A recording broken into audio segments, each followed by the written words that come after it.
YouTube channel geography learning plus academy.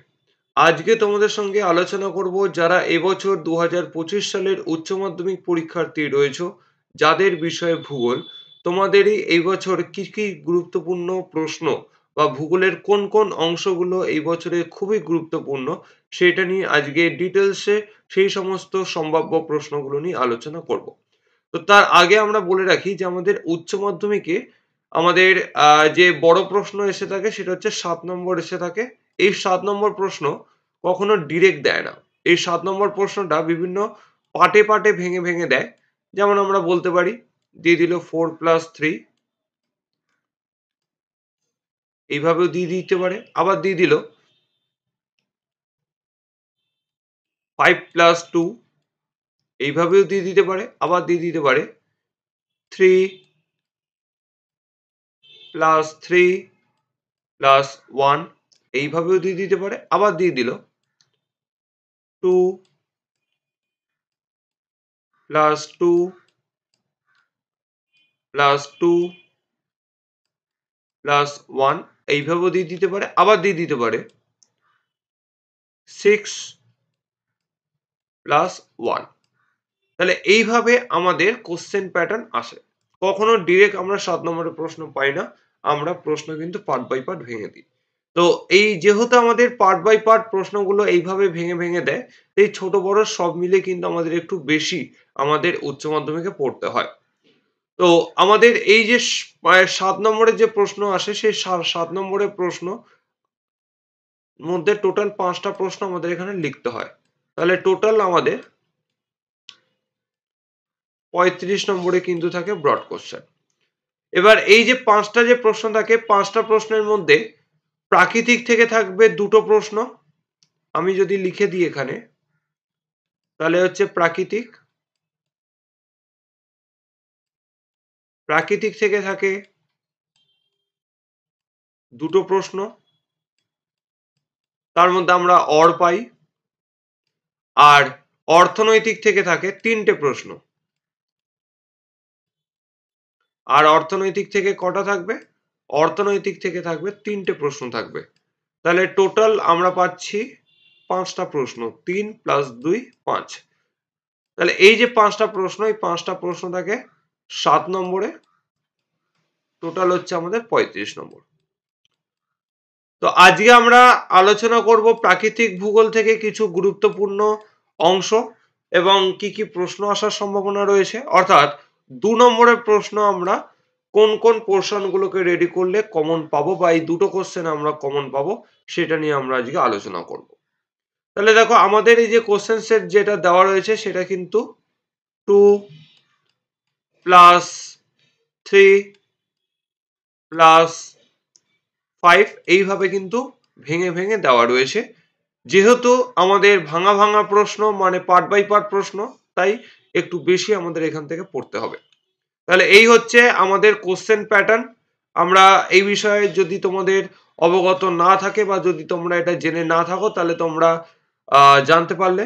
এইবারে আমরা আলোচনা করব মূল প্রশ্নের পত্রতে। দেখো, প্রথম অধ্যায় যেটা রয়েছে সেটা রয়েছে ভূমিরূপ প্রক্রিয়া। সেখান থেকে প্রথম যে প্রশ্নটা রয়েছে 1 নম্বর প্রশ্ন, সেটা হচ্ছে পর্যায়ন কাকে বলে। তারপর পার্থক্য লেখো। পার্থক্যের মধ্যে কি কি রাখা হয়েছে? অবরোহণ প্রক্রিয়া ও আরোহণ প্রক্রিয়া। তারপরে রয়েছে মুক্ত অ্যাকুইফার ও আবদ্ধ অ্যাকুইফার। তারপরে রয়েছে স্ট্যালাকটাইট, স্ট্যালাকমাইট। তারপরে রয়েছে সম্মুখ তটভূমি ও পশ্চাৎ তটভূমি। তারপরে রয়েছে গঠনকারী তরঙ্গ, বিনাশকারী তরঙ্গ। তারপরে রয়েছে সমুদ্র তরঙ্গ, সমুদ্র স্রোত। তারপরে রয়েছে রিয়া উপকূল ও ফিয়ার্ড উপকূল। তারপরে রয়েছে অ্যাকুইফার, অ্যাকুইক্লুড। এই পার্থক্যগুলো ভালো মতো করে রেডি করবে। একটা পার্থক্য কিন্তু আমরা প্রথম অধ্যায় থেকে কিন্তু কমন পাবই। পরের প্রশ্ন, ভৌমজলের নিয়ন্ত্রকগুলি ব্যাখ্যা করো। তারপরে হচ্ছে অ্যাকুইফার বা ভৌমজলের শ্রেণীবিন্যাস করো। তারপরে রয়েছে ভাদস্তরের শ্রেণীবিভাগ করো। তারপরে হচ্ছে প্রস্রবণ কাকে বলে, উদাহরণ সহ প্রস্রবণের শ্রেণীবিভাগ করো। তারপরে রয়েছে অন্ধ উপত্যকা ও শুষ্ক উপত্যকা কাকে বলে। তারপরে রয়েছে সমুদ্র তরঙ্গের ক্ষয়কার্যের ফলে সৃষ্ট যে কোনো 4টি ভূমিরূপ চিত্র সহ আলোচনা করো। এইটাকে ভালো করে মনে রাখবে, বলেছে যে কোনো 4টে ভূমিরূপ সমুদ্র তরঙ্গের ক্ষয়কার্যের ফলে চিত্র সহ কিন্তু আলোচনা করতে হবে, অর্থাৎ ছবি কিন্তু এখানে মাস্ট আঁকতেই হবে। তারপরে প্রশ্ন, সমুদ্র তরঙ্গের সঞ্চয় কার্যের ফলে সৃষ্ট যে কোনো 4টি ভূমিরূপ চিত্র সহ আলোচনা করো। তারপরে বলেছে সম্মুখ তটভূমি ও পশ্চাৎ তটভূমি কাকে বলে। তারপরে রয়েছে প্রবাল প্রাচীর গঠনের অনুকূল পরিবেশের বর্ণনা দাও। তারপরে রয়েছে বিভিন্ন প্রকার প্রবাল প্রাচীরের উৎপত্তি বৈশিষ্ট্য সহ সংক্ষেপে আলোচনা করো। তারপরে আমাদের দ্বিতীয় অধ্যায় রয়েছে ক্ষয়চক্র। তাহলে প্রথম অধ্যায় থেকে আমরা এই 12টা গুরুত্বপূর্ণ প্রশ্ন আমরা এই বছর এখানে রেখেছি। এইগুলোকে যদি তোমরা ভালো মতো রেডি করতে পারো তাহলে কিন্তু এইখান থেকে কিন্তু একটা প্রশ্ন কিন্তু কমন পাবেই পাবে। তারপরে রয়েছে আমাদের ক্ষয়চক্র। ক্ষয়চক্র থেকে আমাদের প্রথম যে প্রশ্নটা রাখা হয়েছে সেটা হচ্ছে স্বাভাবিক ক্ষয়চক্র কাকে বলে। তারপর মরু অঞ্চলের ক্ষয়চক্রের পর্যায়গুলি বৈশিষ্ট্য সহ ব্যাখ্যা করো। তারপরে বলেছে ডেভিসের ত্রয়ী কাকে বলে। তারপরে বলেছে স্বাভাবিক ক্ষয়চক্রের ব্যাঘাত কাকে বলে। নেক্সট প্রশ্ন, নদী ক্ষয়ের শেষ সীমা বলতে কি বোঝো। তারপর ভূমিরূপের পুনর্জীবন লাভ বলতে কি বোঝো। পুনর্জীবন লাভের ফলে গঠিত যে কোনো 4টি ভূমিরূপ চিত্র সহ আলোচনা করো। পরীক্ষাতে তোমাদের যে কোনো দুটো বা যে কোনো তিনটে দিয়ে দিতে পারে, তবে আমি বলবো এখানে 4টি ভূমিরূপ কেন রেখেছি, যদি 4টে ভূমিরূপ যদি ঠিকঠাক ভাবে যদি রেডি করে যাও তাহলে দুটো বা তিনটে যাই দিক না কেন আমরা কিন্তু অনায়াসে কিন্তু লিখে নিতে পারবো। পরের প্রশ্ন, পার্থক্য লেখো। পার্থক্যের মধ্যে প্রথমে দিয়েছে স্বাভাবিক ক্ষয়চক্র ও মরু অঞ্চলের ক্ষয়চক্র। তারপরে রয়েছে পেনিপ্লেন ও পেডিপ্লেন। তারপরে রয়েছে পেডিমেন্ট ও বাজাদা। নেক্সট প্রশ্ন, ইনসেলবার্স কাকে বলে। তাহলে এই যে 8টা প্রশ্ন রাখা হয়েছে এই 8টা প্রশ্ন হচ্ছে আমাদের ক্ষয়চক্র থেকে ইম্পর্টেন্ট। আমাদের এই 8টা প্রশ্ন এইগুলোকে ভালো মতো করে কিন্তু রেডি করতে হবে, এগুলো আসার চান্স রয়েছে। তারপরে আমরা আলোচনা করব তৃতীয় অধ্যায় জল নির্গম প্রণালী। জল নির্গম প্রণালীটা ভালো মতো আলোচনা করবে, কারণ গত বছর কিন্তু জল নির্গম প্রণালী থেকে কিন্তু একটাও প্রশ্ন দেয়নি, তাই এই বছর কিন্তু জল নির্গম প্রণালী থেকে প্রশ্ন আসার সম্ভাবনা সব থেকে বেশি। প্রথম প্রশ্ন, চিত্র সহ জল নির্গম প্রণালীর শ্রেণীবিন্যাস উদাহরণ সহ আলোচনা করো। তাহলে জল নির্গম প্রণালীর শ্রেণীবিভাগ করতে হবে এবং প্রত্যেকটা জল নির্গম প্রণালীর কিন্তু সচিত্র কিন্তু অঙ্কন করতে হবে, তার সঙ্গে সেই জল নির্গম প্রণালী আমরা কোথায় কোথায় দেখতে পাই সেটাও কিন্তু আমাদের এখানে উল্লেখ করতে হবে। তারপরে রয়েছে পার্থক্য লেখো। বৃক্ষরূপী জল নির্গম প্রণালী ও আয়তকার জল নির্গম প্রণালী। তারপরে হচ্ছে বৃক্ষরূপী জল নির্গম প্রণালী ও জাফরিরূপী জল নির্গম প্রণালী। তারপরে হচ্ছে জাফরিরূপী জল নির্গম প্রণালী ও আয়তাকার জল নির্গম প্রণালী। তারপরে হচ্ছে কেন্দ্রমুখী জল নির্গম প্রণালী বা কেন্দ্র বিমুখ জল নির্গম প্রণালী। তাহলে এই যে পার্থক্যগুলো রয়েছে এই পার্থক্যগুলো কিন্তু ঠিকঠাক ভাবে মুখস্থ করতে হবে। তারপরে রয়েছে টিকা লেখো।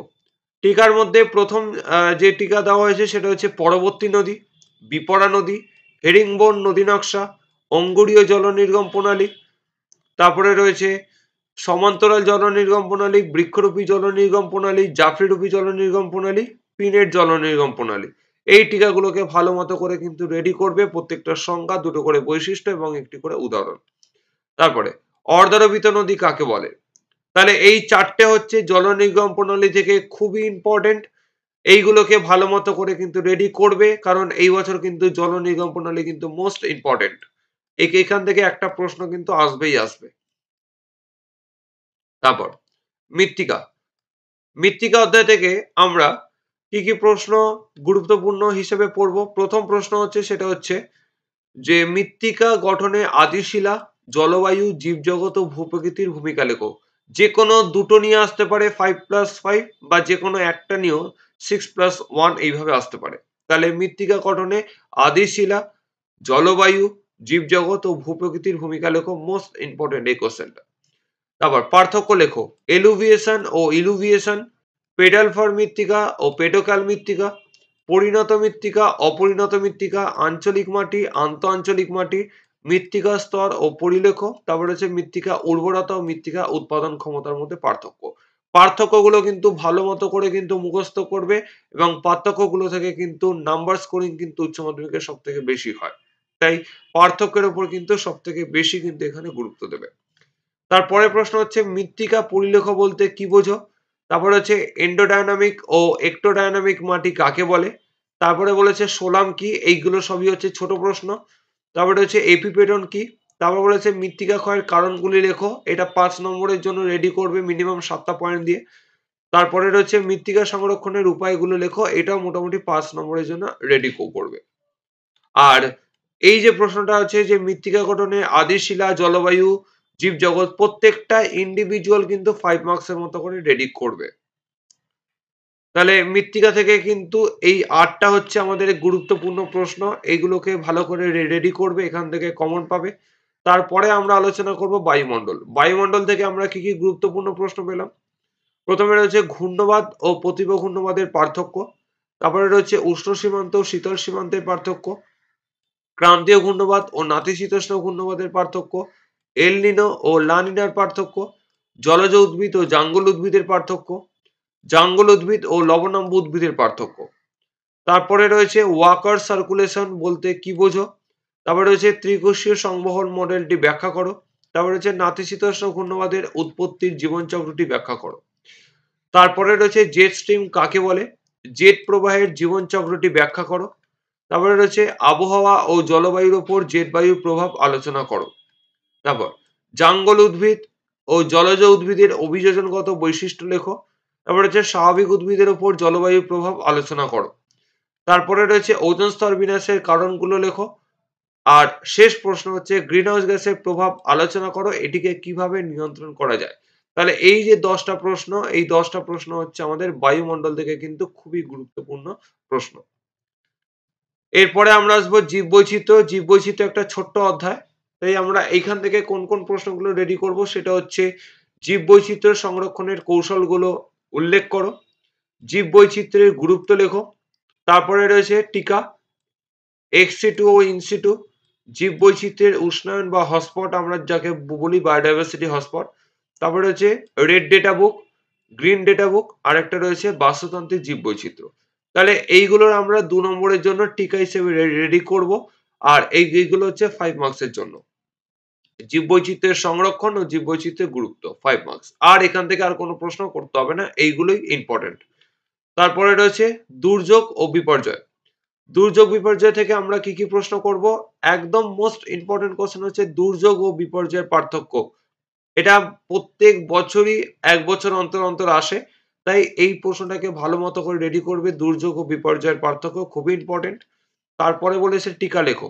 টিকার মধ্যে রয়েছে প্রাকৃতিক দুর্যোগ ও মনুষ্যসৃষ্ট দুর্যোগ, তারপরে রয়েছে আধা প্রাকৃতিক দুর্যোগ, তারপরে রয়েছে খরা সৃষ্টির, এটা ভুল হয়েছে, খরা সৃষ্টির কারণ লেখো, এর প্রতিকারের উপায়গুলো লেখো। পরের প্রশ্ন হচ্ছে প্রাকৃতিক বিপর্যয় কাকে বলে ও মনুষ্যসৃষ্ট বিপর্যয় কাকে বলে।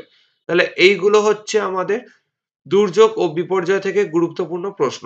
তাহলে আমাদের প্রাকৃতিক ভূগোলের থেকে, আমাদের দুর্যোগ বিপর্যয় অধ্যায় থেকে আমরা 5টা গুরুত্বপূর্ণ প্রশ্ন, জীববৈচিত্র্য থেকে 3টে, বায়ুমণ্ডল থেকে আমরা পেয়েছি 10টা গুরুত্বপূর্ণ প্রশ্ন, মৃত্তিকা থেকে আমরা 8টা গুরুত্বপূর্ণ প্রশ্ন, এবং জল নির্গম প্রণালী থেকে আমরা 4টে গুরুত্বপূর্ণ প্রশ্ন, ক্ষয়চক্র থেকে আমরা পেয়েছি টোটাল 8টা গুরুত্বপূর্ণ প্রশ্ন, এবং সর্বশেষ আমাদের প্রথম যে অধ্যায়টা যেটা রয়েছে সেখান থেকে আমরা 12টা গুরুত্বপূর্ণ প্রশ্ন, অর্থাৎ ভূমিরূপ প্রক্রিয়া থেকে কিন্তু আমরা 12টা গুরুত্বপূর্ণ প্রশ্ন পেয়েছি। তাহলে এই প্রশ্নগুলোকে যদি আমরা ঠিকঠাক করে যদি রেডি করি, তাহলে এইখান থেকে কিন্তু আমরা প্রাকৃতিক থেকে কিন্তু আমাদের পার্ট মার্কিং হিসেবে আমাদের 7 নম্বরের যে দুটো প্রশ্ন দেয় এবং একটি অর থাকে, সেই অর সমেত কিন্তু আমরা এখানে প্রশ্ন কিন্তু কমন পাবো।